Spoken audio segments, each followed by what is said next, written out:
जय हिंद दोस्तों।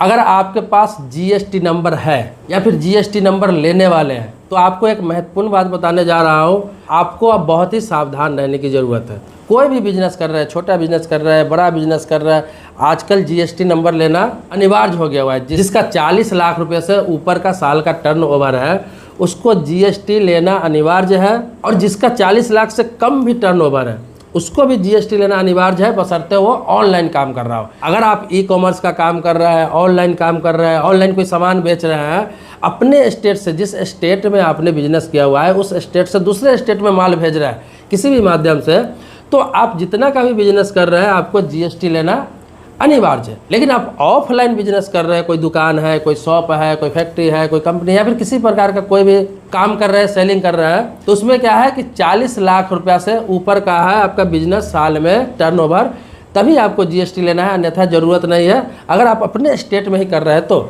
माल आपका बाहर नहीं जाता है तो ये प्रोडक्ट में है।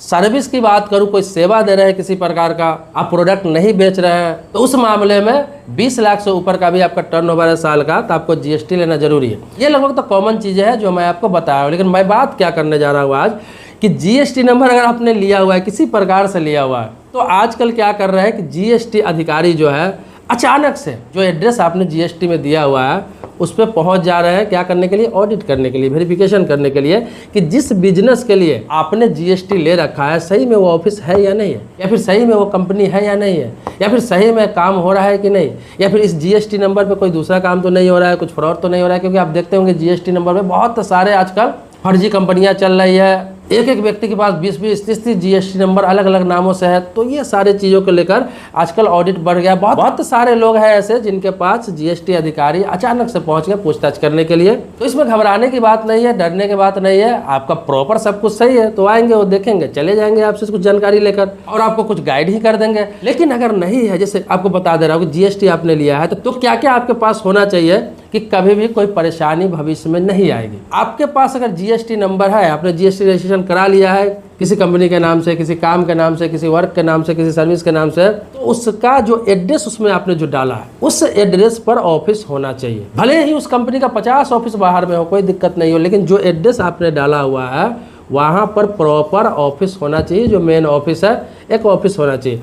दूसरा क्या है कि उस ऑफिस के बाहर एक बोर्ड होना चाहिए। ये अनिवार्य है। अगर बोर्ड भी नहीं है तो भी आप पे कार्रवाई हो सकती है। छोटा ही सही या बड़ा सही, आप जिस हिसाब से बनवाइए, एक बोर्ड आपका काम का जो कंपनी है, आपका जो उद्यम है, आपका जो व्यापार है, जिस नाम से आपका जीएसटी रजिस्ट्रेशन है, वो आपका उस नाम से बोर्ड होना चाहिए और वहाँ पे जीएसटी नंबर लिखना अनिवार्य है। तो एक बोर्ड बनाकर, पोस्टर बनवाकर आपको अपने ऑफिस के बाहर जरूर लगाना है। बहुत सारे लोग क्या करते हैं कि जीएसटी रजिस्ट्रेशन करवा लेते हैं और कुछ काम ही नहीं स्टार्ट कर पाते हैं, और जो एड्रेस डालते हैं वहाँ पे कोई ऑफिस भी नहीं होता है, कहीं का भी एड्रेस डाल देते हैं, घर का एड्रेस डाल देते हैं, कहीं का कुछ भी डाल देते हैं।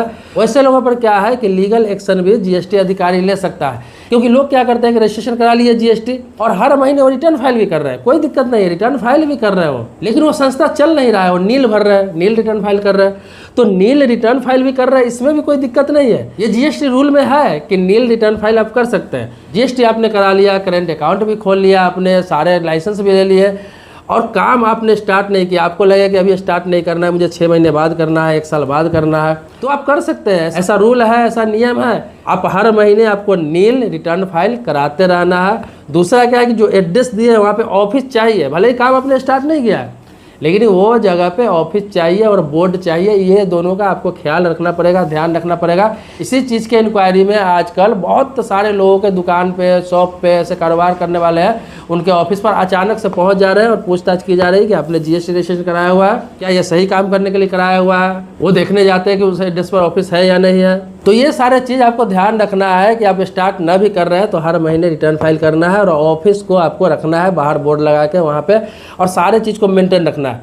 सबसे महत्वपूर्ण बात बता रहा हूँ कि उसमें जो अटैच करके आप एक करेंट अकाउंट खुलवाते हैं, जैसे जीएसटी कराएंगे तो 100% आप करेंट अकाउंट भी खुलाएंगे। तो अगर आप किसी प्रकार का काम नहीं कर रहे हैं, कोई भी काम नहीं कर रहे हैं, तो उस करेंट अकाउंट पर किसी प्रकार का ट्रांजैक्शन भी नहीं होना चाहिए। अगर उस करेंट अकाउंट पर ट्रांजैक्शन होता है, मान ली कि आप 1 लाख का लेन देन अलग के पैसे का कर लेते हैं, 5 लाख का लेन देन कर लेते हैं उन 2-4-6 महीनों में जब आपने स्टार्ट नहीं किया, वो पैसा जीएसटी अधिकारी ये आपसे पूछ सकते हैं कि कहाँ से ये पैसा, ये बिजनेस का ही पैसा माना जाएगा। इसमें सवाल तो उठता ही नहीं, वो डायरेक्ट बिजनेस का ही पैसा माना जाएगा, क्योंकि उसी जीएसटी नंबर पर करेंट अकाउंट खुला हुआ है, उसी बिजनेस के लिए खुला हुआ है। तो उस पर जो भी पैसा आप लेन देन करेंगे या मंगाएंगे वो बिजनेस का पैसा माना जाएगा। जब नील रिटर्न फाइल आप कर रहे हैं तो फिर आपके अकाउंट पर ये पैसा कहाँ से आ रहा है, इस पैसा को आपने क्यों नहीं दिखाया रिटर्न फाइल में। तो यहाँ पे बहुत सारी दिक्कतों का सामना करना पड़ सकता है। आपके पास जीएसटी अधिकारी नोटिस भी दे सकते हैं और आपको जवाब देना पड़ेगा, और इतना छोटी चीज़ के लिए आप लंबे चौड़े झंझट में पड़ जाएंगे। तो करेंट अकाउंट खुलवाइए। अगर बिजनेस शुरू आपने नहीं किया है, नील रिटर्न फाइल कर रहा है, तो आपको क्या करना है कि उस करेंट अकाउंट पर किसी प्रकार का लेन देन नहीं करना है। जितने पैसों से आपने उस करेंट अकाउंट को खुलवाया है उतना ही पैसा उस पर रहने दें। जब काम शुरू करें तो वो कारोबार का पैसा उस पर लेन देन करें। पर्सनल पैसा, पर्सनल इनकम उस अकाउंट पे लेन देन न करें। तो जो लोग व्यापार करते हैं, जो लोग बिजनेस करते हैं, जिनको जानकारी है सब कुछ, तो वो लोग तो उनको तो पता है बखूबी।